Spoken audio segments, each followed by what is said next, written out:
Okey, Assalamualaikum warahmatullahi wabarakatuh. Hari ini saya akan menerangkan tentang tajuk Assalamualaikum warahmatullahi wabarakatuh dan salam sejahtera.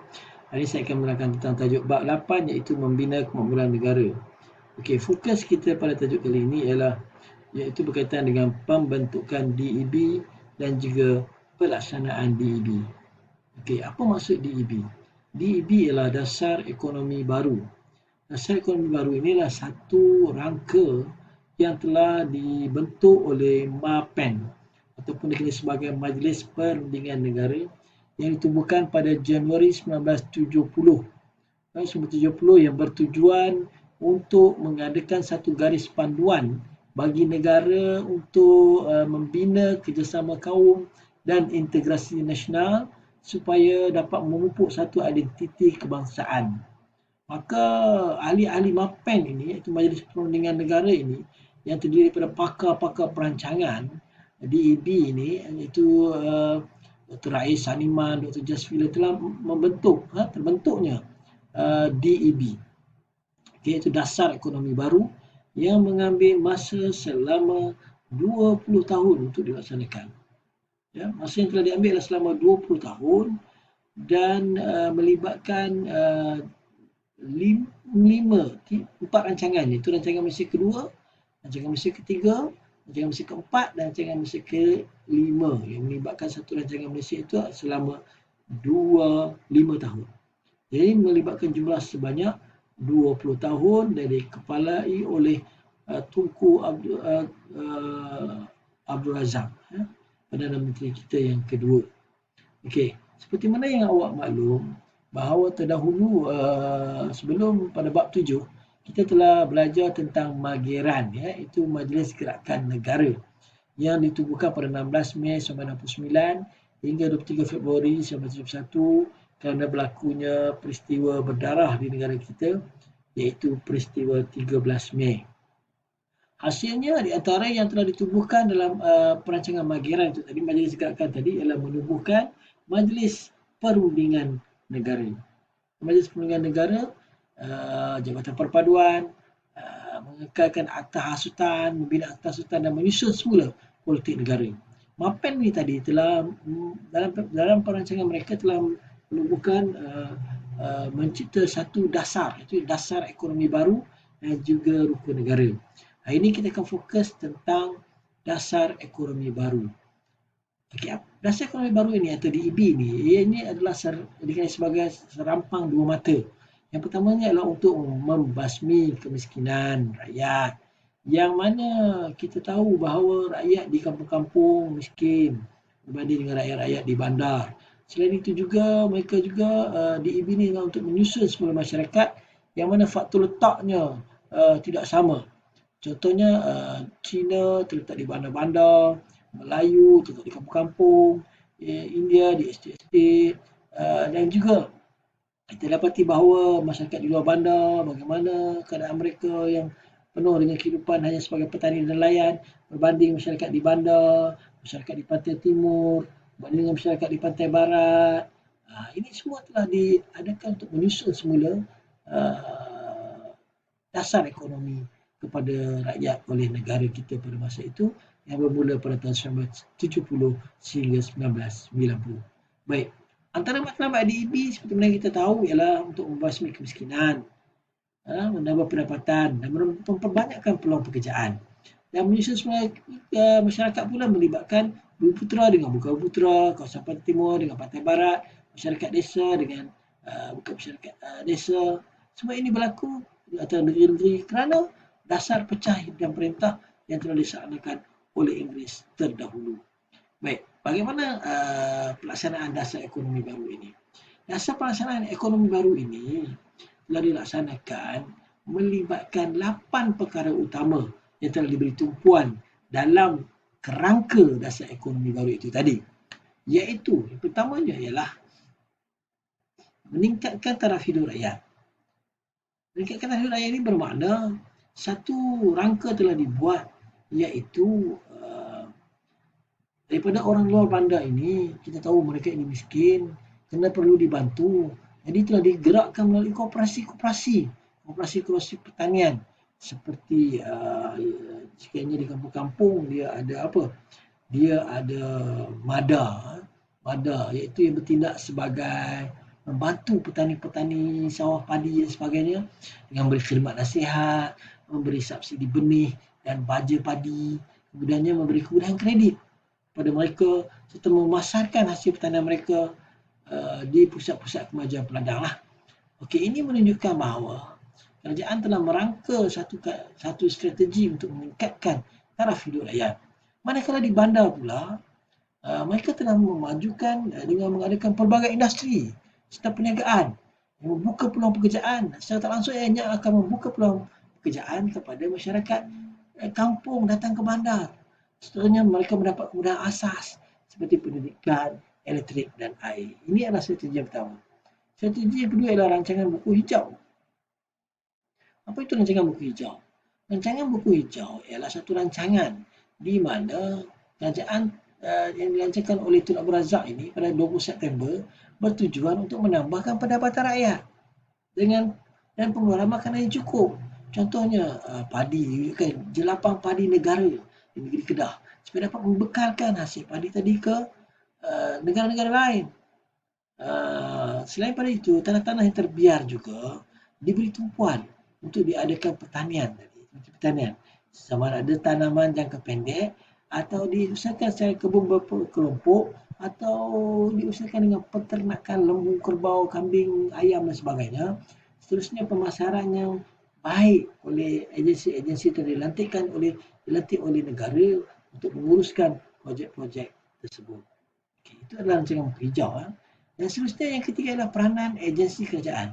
Kerajaan telah mewujudkan agensi-agensi kerajaan seperti LKIM, Lembaga Kemajuan Iklim Malaysia untuk menjaga meningkatkan taraf hidup nelayan dengan memodernkan industri pertanian, memberikan motor-motor bot dan sebagainya.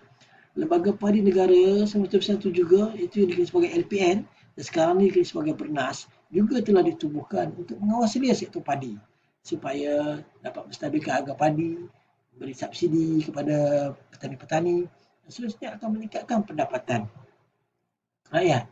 Di samping itu LPP atau Lembaga Pertubuhan Peladang juga ditubuhkan untuk membantu kebun-kebun kecil, petani, peladang dalam koperasi. Seterusnya kerajaan juga telah menubuhkan RISDA.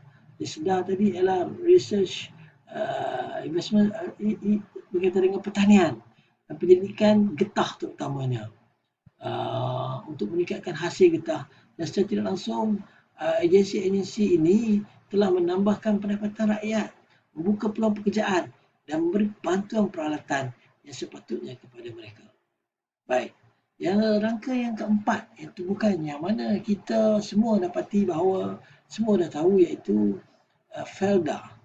Felda ini diberikan contohnya mereka-mereka yang di kampung dibawa ke Felda, diberi tanah 10 ekar dan rumah, diberi kemudahan-kemudahan asas sekolah, klinik, pengangkutan koperasi dan diberikan kepada semua kaum supaya mereka dapat merubah hidup mereka daripada tidak tanah kepada ada tanah, daripada ada tanah dapat meningkatkan ekonomi mereka.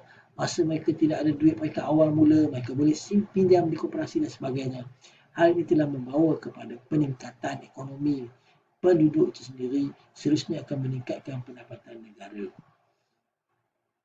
Seterusnya, antara dasar yang seterusnya ialah iaitu pembangunan wilayah.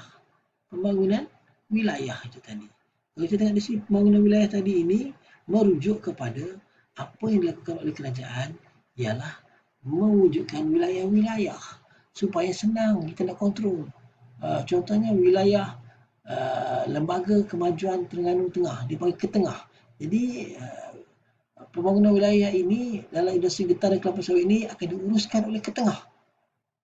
Lembaga-lembaga ini melibatkan kawasan Johor, kawasan Pahang dan juga kawasan Kelantan. Masing-masing mempunyai wilayah industri getah dan kelapa sawit yang akan diuruskan oleh pembangunan wilayah inilah. Sama dari segi tanah, dari segi penanaman, dari segi penglibatan rakyat dan sebagainya akan diuruskan oleh pembangunan wilayah lembaga inilah. Okey. Baik, saya ingin menyentuh tentang pemilikan modal saham. Dalam dasar ekonomi baru ini juga, rakyat sudah mula mengenal apa itu saham dan sebagainya, dan rakyat sudah boleh mula melabur dalam PNB, permodalan nasional berhad, dan yang paling kita sering dengar ialah keterlibatan rakyat dalam ibu bapa kita lah sendiri. Ada yang masuk dalam saham Amanah Saham Putera, Amanah Saham Nasional, Amanah Saham Nasional, Amanah Saham Malaysia dan sebagainya. Mereka akan mendapatkan pendapatan tambahan hasil daripada pelaburan mereka di dalam saham-saham yang saya sebutkan tadi. Contohnya kalau kita masukkan dalam Amanah Saham Putera dengan nilai RM10,000, pada tahun tersebut kita akan mendapat bukan dalam RM600. Ini secara tidak langsung menambahkan pendapatan mereka seperti mana yang dasar tujuan penubuhan DEB tadi. Okey. Dan yang seterusnya ialah pengenalan IKS. Pengenalan IKS ini kerajaan telah memberi bantuan, sama ada pinjaman, bantuan dan sebagainya untuk memperbaiki taraf hidup rakyat. Dengan memberikan modal kecil, tenaga kerja yang tidak ramai tadi, mereka telah berjaya menubuhkan. Contohnya Ramli Food Processing, Ramli Burger, Faiza Marketing, kita dengan beras Faiza. Hal ini telah membawa satu perubahan kepada rakyat itu sendiri untuk menerima pendapatan yang lebih, seterusnya akan membantu meningkatkan taraf ekonomi diri dan juga negara. Dan yang terakhir, dalam dasar DEB itu tadi, yang ada 8 dasar tadi, ialah menyediakan pendidikan tenaga kerja mahir untuk menampung keperluan dalam bidang pertanian dan perindustrian. Okay. Contohnya kita tengok sejak dari dahulu lagi kita dah pun belajar tentang di bangku sekolah lagi tentang mata pelajaran kemahiran hidup. Seterusnya kita diberi dua pilihan di sekolah menengah, sama ada kita untuk memilih akademik atau vocational. Sekiranya kita memilih bidang kemahiran, maka kita boleh pergi ke sekolah teknik dan vocational. Jadi kerajaan telah menubuhkan pusat-pusat pendidikan tersebut supaya mereka ini bila mereka keluar nanti, mereka akan menjadi tenaga kerja mahir dan mendapat gaji yang tinggi serta pendapatan yang tinggi, dan seterusnya akan menyebabkan negara kita lebih maju. Kita tidak perlu mengimport pendatang-pendatang asing. Okey, itu adalah semua dasar-dasar yang telah diberikan tadi untuk bagaimana kita tengok tadi adalah perancangan pelaksanaan dasar ekonomi baru tadi untuk meningkatkan apa? Tujuannya adalah untuk apa? Membasmi kemiskinan yang menyusun semula masyarakat yang diadakan selama 20 tahun dan melibatkan 4 rancangan Malaysia, rancangan Malaysia kedua, rancangan Malaysia ketiga, Malaysia keempat, rancangan Malaysia kelima, yang melibatkan satu rancangan Malaysia itu selama 5 tahun, 5 kali 4, 20 tahun.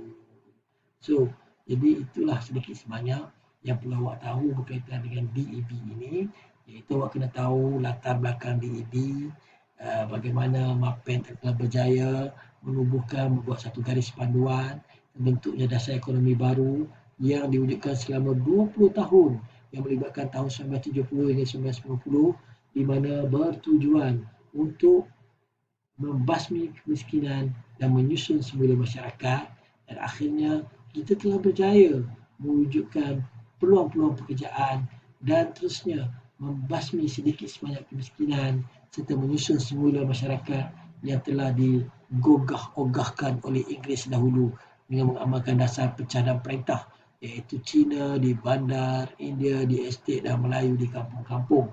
Jadi susun semula masyarakat, basmi kemiskinan. Dan seperti mana itu juga kita telah dapati bahawa langkah-langkah pelaksanaan yang telah saya terangkan tadi telah berjaya memberi satu impak yang positif kepada negara dengan meningkatkan taraf hidup rakyat dengan caranya bagaimana menyusun semula rancangan buku hijau, mewujudkan peranan-peranan agensi, memperkukuhkan FEDA, pembangunan wilayah, pemilikan modal saham dan seterusnya penggunaan IKS dan memberi ruang untuk pendidikan tenaga kerja mahir. Saya rasa awak perlu, kalau awak tak faham, perlu tengok lagi dan lagi supaya lebih jelas dengan penerangan yang saya berikan ini. Itu saja untuk kali ini berkaitan dengan bab 8 ya. Fokus kepada DEB. Assalamualaikum warahmatullahi wabarakatuh dan salam sejahtera. Sekian, terima kasih.